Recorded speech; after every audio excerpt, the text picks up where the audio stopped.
I've never been drawn to the obvious ones, the charming, the confident, the men who know exactly what to say. No, my desires are far stranger. I crave the quiet ones, the overlooked, the men wrapped up in their own peculiar worlds, too distracted to realize how much I want to ruin them. I have never been attracted to men who are easily swayed by beauty, the ones who flash their perfect smiles, who boast about their power, who let their eyes linger on every passing woman. I have never found them appealing. My desires are different, more particular, less obvious. Muscles, height, a carefully curated wardrobe. None of these things have ever stirred anything inside me. My lovers, the ones who have truly captivated me, have always been the ordinary ones. The ones whose presence doesn't announce itself in a crowded room. They slip into the background unnoticed by most, but I see them. I always see them. I am 28 years old, and I know what people think when they look at me. Men flood my social media with messages, clumsy compliments, bold propositions. They call me stunning, magnetic, a dream. But I never reply. Their attention means nothing to me. They don't understand what I need. Attraction is not about broad shoulders or expensive cologne. It is about the mind, a certain kind of mind, the ones that get lost in numbers, tangled in formulas, obsessed with the mechanics of logic and order. The kind of mind that spends hours unraveling the secrets of an algorithm or repairing a flaw in a dataset. Perhaps it's because of my father. He was an ordinary man, a database administrator whose world revolved around tables and queries. Our family dinners were filled with talk of system crashes and server migrations. While other little girls learned fairy tales, I listened to stories of corrupted files and recovery scripts. And maybe that's why I work here. A towering office building, floor after floor of people who speak my language, whose fingers fly over keyboards in a trance, whose eyes light up not at the sight of a beautiful woman, but at a well-structured dataset. I blend in easily, another anonymous figure in a sea of quiet, focused minds. The days pass in a rhythm of structured routines. Coffee, meetings, screens filled with rows of numbers. It should be monotonous, and perhaps for some it is. But not for me. I love it here. I love the way logic rules this world. The way every problem has an answer, hidden, waiting to be uncovered. And yet, beneath all of it, there is something else. A quiet thrill. A hidden pulse that runs beneath the surface of my carefully controlled existence. Because in this world of algorithms and efficiency, I have found something unexpected. A presence. A mind that captivates me. And I know with a certainty that makes my pulse quicken, that I am going to unravel it. The first time I noticed it, the stirring, the slow unraveling of something forbidden, it caught me off guard. There was nothing remarkable about him at first glance. A man with thick glasses that slipped down the bridge of his nose when he worked, a polo shirt tucked too neatly into belted pants, an air of quiet detachment that kept him separate from the easy conversations of the office. He was not the kind of man who drew attention. And yet, my body had already decided what my mind had not yet dared to admit. The way his fingers hovered over his keyboard, deliberate and precise. The way he leaned forward slightly when scanning data, utterly engrossed, as if the rest of the world had ceased to exist. The way his breath hitched, barely perceptible, when an equation balanced perfectly or when an error finally resolved itself. I imagined what it would be like to be the thing that made him react that way. He lived alone. No wife, no children. No visible signs of a life beyond these walls. His apartment was across the street, so he never had a reason to rush home. He was always here before everyone arrived, still here after the last footsteps had faded down the hallway. I imagined being the last one to leave, lingering in the glow of the dim office lights, the silence stretching between us like an invitation. The thought sent heat curling through me, pooling low and deep, twisting into something dangerously close to longing. No one understood. My co-workers exchanged looks when his name was mentioned, dismissing him with quiet amusement, as if his entire existence was an oddity to be tolerated. But they did not see what I saw.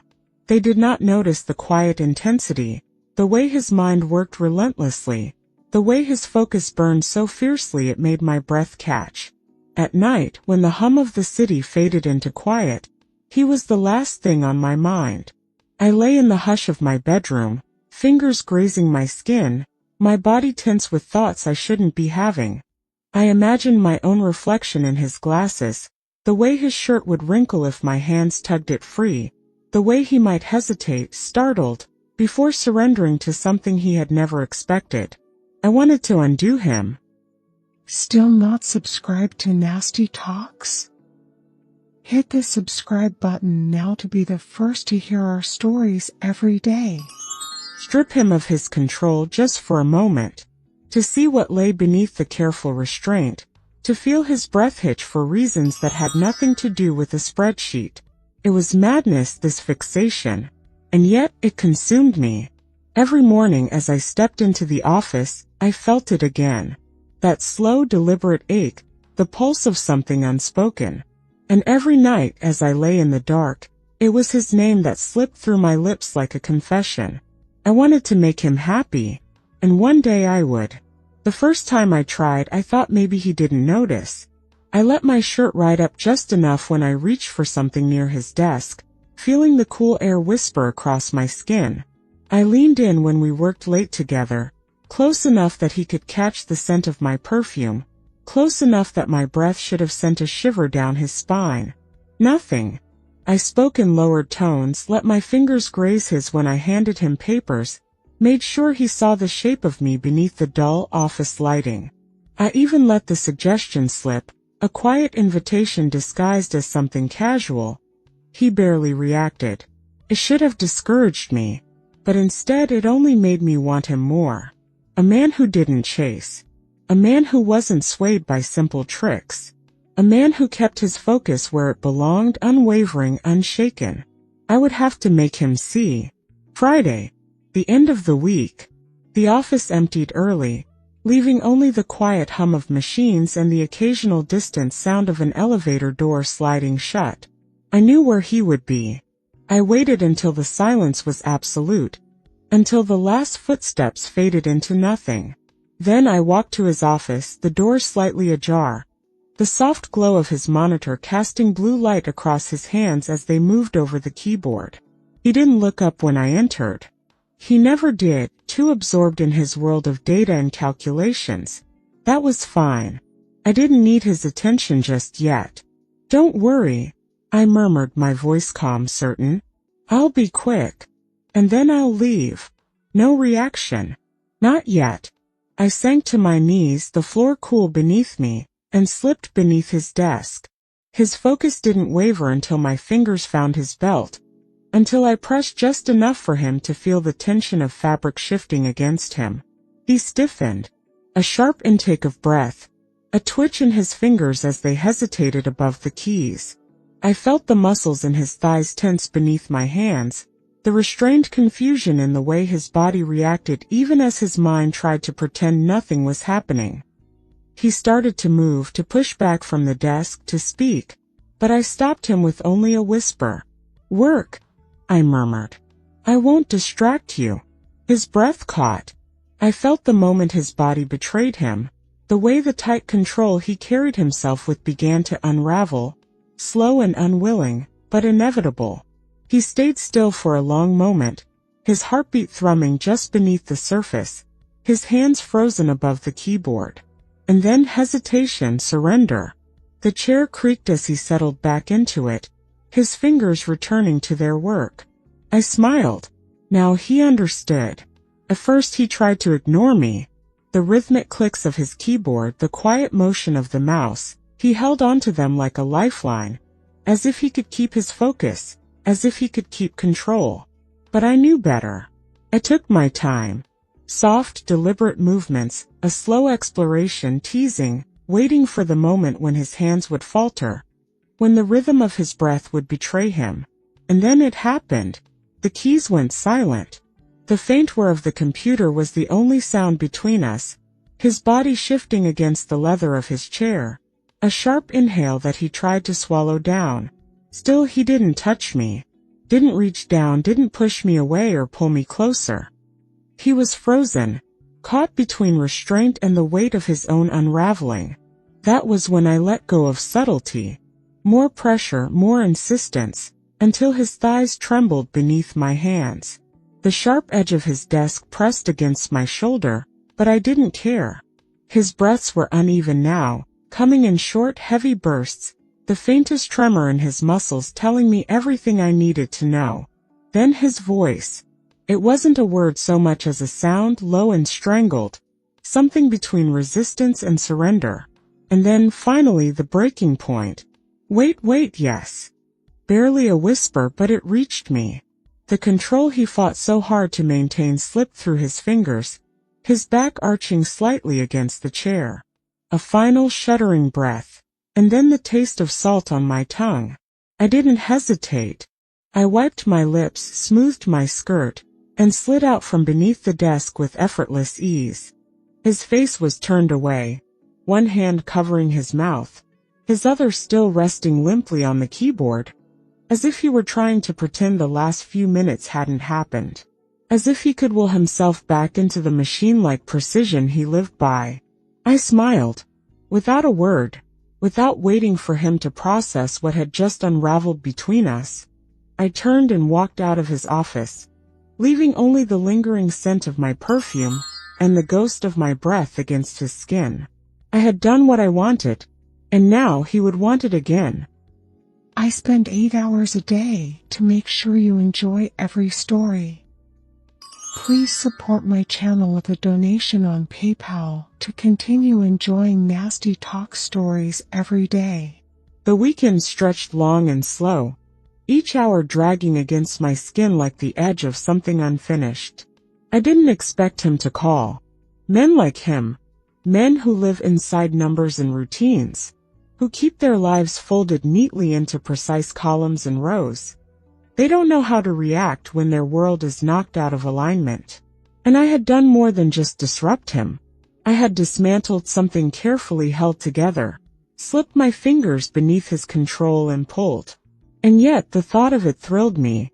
He wouldn't know what to do with this with me. He would try to bury it, to file it away like an unsorted document that didn't fit anywhere. But I knew better. It wasn't something he could ignore. When Monday arrived, I stepped into the office with the confidence of a woman who had already won. And there he was, unraveled in the way only I could see. His desk, usually a shrine to order, was slightly off, his pens misaligned, his coffee cup pushed to the wrong side. He snapped at employees over minor errors, his voice clipped, his movements sharp. He wasn't angry at me. He was angry at himself. I had gotten inside his head. I spent the day in a slow burn of anticipation, watching him, feeling the pulse of something raw just beneath his exterior. By the time the workday ended, I knew exactly where I would go. His office. I waited for the last few voices in the hallway to fade, for the soft chime of the elevators to signal the departure of the last stragglers. And then I moved. The door was slightly ajar.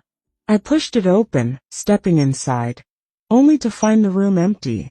The chair sat untouched, the computer dark. The air still carried his scent, faint traces of fabric and skin, but he was gone. I stood there for a long moment, disbelief prickling beneath my skin. He never left early.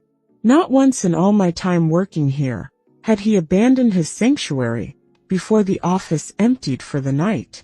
Had I done this? Had I thrown him so completely off balance that he had run? The thought sent a rush through me, a strange mix of satisfaction and something deeper, something I wasn't ready to name. I hesitated only briefly before making my way to my own desk, lifting the receiver with steady fingers. I dialed his home number, pressing the phone against my ear, listening. The answering machine picked up. His voice, steady and personal, filled the silence before the soft beep. I didn't leave a message. Instead, I leaned back in my chair, the cool leather pressing into my spine, and smiled to myself. I would wait. Because storms don't last forever. And when the skies cleared, I would be right where he left me. The words didn't make sense at first.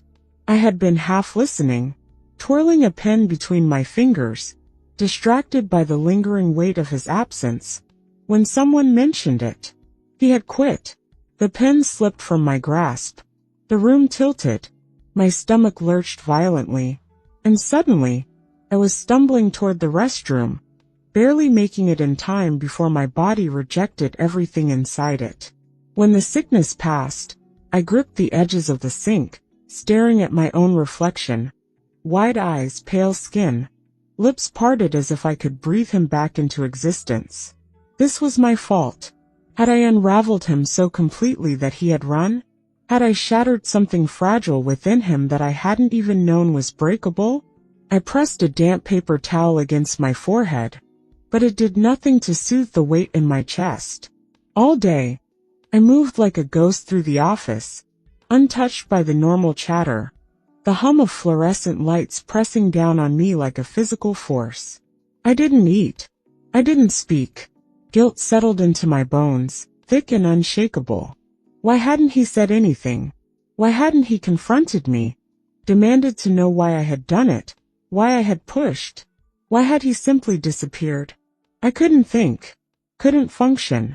When the workday ended, I went straight to bed, my limbs heavy, my thoughts clouded with exhaustion and something dangerously close to regret. And then the phone rang. The sound cut through the thick haze of my sleep, dragging me up from the depths. My fingers fumbled for the receiver, my voice hoarse as I answered. Silence. Then a breath. A familiar voice. It's me. His voice was strange, rough around the edges, as if he had spent the entire day pacing, running over words in his head, and discarding them one by one. He hesitated, and I could hear the struggle in his breath, the weight pressing down on him just as it had on me. I can't explain anything over the phone. Nervous. Fractured. Something inside me clenched, a thread pulled so tight it was moments from snapping. Let's meet, I said, cutting through his uncertainty. My voice was steady now, no room for hesitation. Come to my place. A pause. Then a sharp inhale, barely audible through the receiver. Okay. The line went dead. I lay there for a moment, the phone still pressed against my ear, listening to the silence. Then slowly I sat up, ran my hands over my bare arms and let out a slow breath. The storm hadn't passed. It was just beginning. The knock came just as I finished tying my hair into a loose knot, still damp from the shower. When I opened the door, he stood there, stiff, uncertain, a bouquet of flowers in his hands. The gesture was almost absurd, as if he had wandered into a script he didn't know how to follow. His eyes traveled over me, not hungrily, not like men who are used to wanting and taking. His gaze was hesitant, as if he were trying to commit every detail to memory. The damp strands of hair clinging to my neck, the faded lettering on my t-shirt, the way my bare legs disappeared beneath the hem of my shorts. He stepped inside and silence wrapped around us like a second skin. I took the flowers from him, fingers brushing against his just long enough to feel the warmth of his skin. Then I set them aside, letting them rest forgotten on the counter. Why did you quit? My voice was steady, but something inside me curled tight as I watched him. He walked a few steps, restless. Words tumbled from his lips, something about the office, about the company, about change. But none of it was real. I could hear the weight of the truth pressing down on him, the reluctance to say what he really meant. And then finally, I can't work with you. A simple sentence, but it sliced through me with unexpected sharpness. I crossed my arms, watching as he struggled to stand still, as if the air itself was pressing down on him. His voice dropped, quieter now. There was nothing before. A pause. A breath. I never wanted before. My fingers flexed at my sides. He had never had a woman. Not once. Not in all the years he had spent buried in work, in numbers, in the safety of routine. And then I had come along. I had undone him with nothing but a touch, with lips and heat and certainty, and now his mind belonged to me. He had tried to return to his world, to his carefully constructed order, and found it shattered beyond repair. I smiled. It's just that intimacy changes men so much. His throat worked, but he didn't respond. He didn't need to, as now I was going to show him more. I reached for the hem of my t-shirt, lifting it slowly, deliberately. Not hurried, not teasing, just a quiet promise unfolding in the dim light of my apartment. His breath caught, the smallest sound escaping from deep in his chest. And this time I knew. He wouldn't run. The space between us was almost nothing now, the heat of his body seeping into mine before I even touched him. I reached for his glasses, lifting them from his face with careful fingers. Without them something shifted. The sharp, analytical edge dulled. The rigid lines of discipline softened. He looked younger, more uncertain, more vulnerable. His breath was uneven as I smoothed my hands over his polo shirt, still tucked tightly into his pants, the same way he wore it in the office, the same way he wore it here, as if control was something he could keep stitched into the fabric. But I had already undone that control once, and I was going to do it again. I peeled the shirt from his body, inch by inch, revealing the pale skin beneath, the slight tremor in his muscles as he let me strip him down. My palm pressed firmly against him through the fabric of his pants. A reaction, instant and involuntary. His body arching, his lips parting. A soft sound caught between resistance and surrender. His hair, usually combed and obedient, fell forward onto his forehead, damp with something that wasn't sweat but anticipation.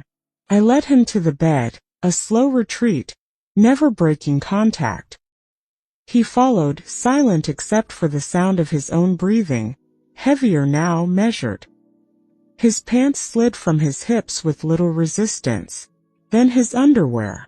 And there he was, completely bare, every layer of composure stripped away.